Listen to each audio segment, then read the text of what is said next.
कुछ लोग अपनी पूरी जिंदगी दूसरों के सपने पूरे करने में लगा देते हैं। दुनिया उन्हें जिम्मेदार, त्यागी और महान कहती है, लेकिन बहुत कम लोग उनसे ये पूछते हैं, आपके अपने सपनों का क्या हुआ?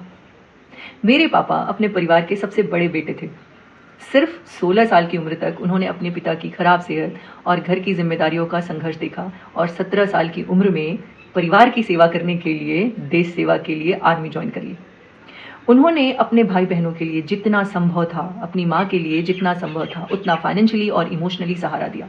लेकिन जब समय आया अपनी पत्नी और बच्चों की जिम्मेदारी की प्रायोरिटी देने का, तब कुछ लोगों की नज़रों में वही इंसान गलत और स्वार्थी बन गया। फिर भी उन्होंने कभी शिकायत नहीं की। ये उम्र का तकाजा है जो धीरे धीरे मुझे समझ में आया। उन्होंने अपनी पूरी जिंदगी मेहनत करते हुए अपने बच्चों की पढ़ाई, परवरिश और शादियों की जिम्मेदारी निभाई, क्योंकि उनके लिए यह कर्तव्य नहीं, प्यार था। आज 60 प्लस की उम्र में भी उनकी दुनिया उनके पोते पोतियों के इर्द गिर्द घूमती है। उनकी कोशिश बस इतनी है कि जब तक सांसें चल रही हैं, उनके बच्चे और पोते पोतियों को किसी भी चीज़ की कमी महसूस ना हो। वो जितना कर सकते हैं वो करेंगे। लेकिन एक बेटी होने के नाते कभी कभी मन में ये ख्याल आता है, क्या हर जिम्मेदारी आपकी ही होनी चाहिए? जो मैं हर बार अपने पापा से मिलती हूँ तो पूछती हूँ, क्या एक इंसान की पूरी जिंदगी सिर्फ दूसरों के सपने पूरे करने के लिए होती है? What about your own dreams?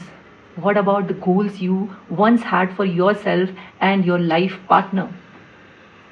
सच तो ये है कि जिम्मेदारियां कभी खत्म नहीं होती।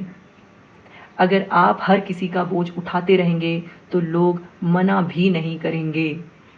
लेकिन कभी कभी रुककर ये पूछना भी ज़रूरी है, क्या मैंने अपने लिए भी कुछ जिया? तो ये पोस्ट सिर्फ मेरे पापा के लिए नहीं है, उन सभी लोगों के लिए है जिन्होंने अपनी पूरी ज़िंदगी दूसरों के लिए जी है, लेकिन खुद के सपनों को हमेशा कल पर टालते रहें। क्योंकि जिम्मेदारियां निभाना महान बात है, लेकिन अपनी ज़िंदगी जीना भी उतना ही ज़रूरी है। तो डियर फादर्स, प्लीज़ जियो, जो मन करता है करो।